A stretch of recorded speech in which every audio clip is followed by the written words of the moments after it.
भगवान की कहानी जिसे भगवान भी हार गए, पार्ट 1। किसी गांव में एक कंजूस आदमी रहता था जिसका नाम धनराज था। उसके पास बहुत सारा धन था, पर वह बिना खर्च किए किसी से भी कुछ नहीं मांगता था। वह हमेशा अपने पैसों को बचाकर रखता था और अपनी सारी जरूरतें भी कंजूसी से पूरी किया करता था। एक दिन गांव में भगवान का प्रवचन हो रहा था। लोग उनके प्रवचन को सुनने के लिए उनकी शरण में आ गए। धनराज भी उनके प्रवचन को सुनने गया, पर उसका मन कंजूसी की बातों में ही था। भगवान ने प्रवचन में कहा, जीवन में दौलत की बदौलत किसी को भी अपनी देनी चाहिए, क्योंकि जो आप दूसरों को देते हैं वह आपको और भी अधिक खुशी देता है। धनराज ने इसे सुना और सोचा, क्या यह सच है? क्या मुझे अपने पैसों का कुछ हिस्सा देना चाहिए? वह इसे ध्यान से सोच रहा था कि अचानक भगवान ने कहा, क्या आप भी मुझे हरा सकते हैं?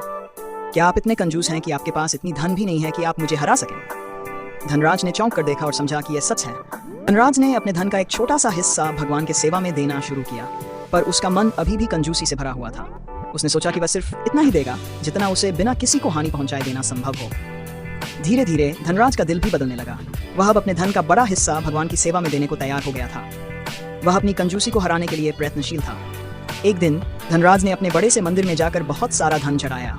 उसने मंदिर के पुजारी से कहा, यह सब मेरा समर्पण है, इसका उपयोग आप मंदिर के विकास के लिए कीजिए, जो उसे सच्ची खुशी और आनंद दे रहा था। क्या धनराज की इस परिवर्तन भरी कहानी के आगे भी उसकी कंजूसी को हरा सकेगा, या कुछ और? धनराज का दिल अब दयालुता और सेवा की ओर मोड़ गया था। वह अपने धन का एक बड़ा हिस्सा समाज के लिए खर्च करने को तैयार था। उसने गरीबों के लिए शिक्षा, आध्यात्मिक और स्वास्थ्य सेवाओं के लिए अलग अलग कार्यक्रम आयोजित किए। धनराज के कार्यों ने लोगों के दिलों में एक नई आशा की किरणें जगाई।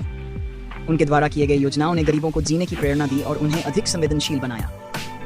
एक दिन धनराज ने एक बड़ा संवैधानिक कार्यक्रम आयोजित किया, जिसमें गरीबों को विभिन्न योजनाओं के तहत आर्थिक सहायता प्रदान की गई। उसने भगवान से प्रार्थना की कि उनके कार्य में सफलता मिले और सभी को संतुष्टि मिले। उसकी प्रार्थना को सुनकर भगवान ने धनराज के कार्य को आशीर्वाद दिया। उसकी समाज सेवा और दान की शक्ति ने लोगों के दिलों को छू लिया। क्या धनराज की समाज सेवा और दान की प्रेरणा ने उसके जीवन को नया आयाम दिया था। उसने समाज के लिए एक सच्चे सेवक की भूमिका अपनाई थी। वह हर किसी की मदद करने के लिए तैयार था, चाहे वह कोई भी हो। धनराज ने एक दिन एक बुजुर्ग व्यक्ति को देखा जो बहुत बीमार था और उसे कोई भी मदद नहीं कर रहा था। धनराज ने उसकी सहायता के लिए अपना धन और समय दोनों लगा दिया। वह बुजुर्ग को अस्पताल लेकर गया और उसका इलाज करवाया।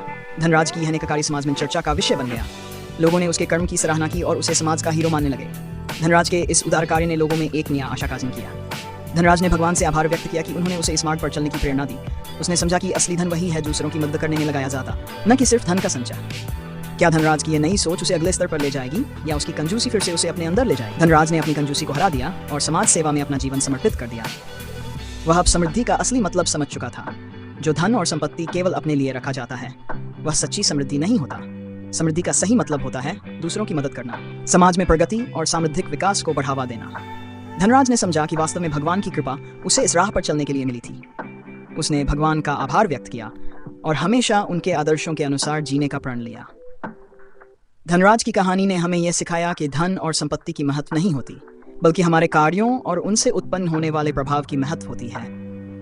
एक सच्चा समाज सेवक होने के लिए हमें अपनी कंजूसी को हराना होगा और दूसरों की मदद करने के लिए तैयार रहना होगा।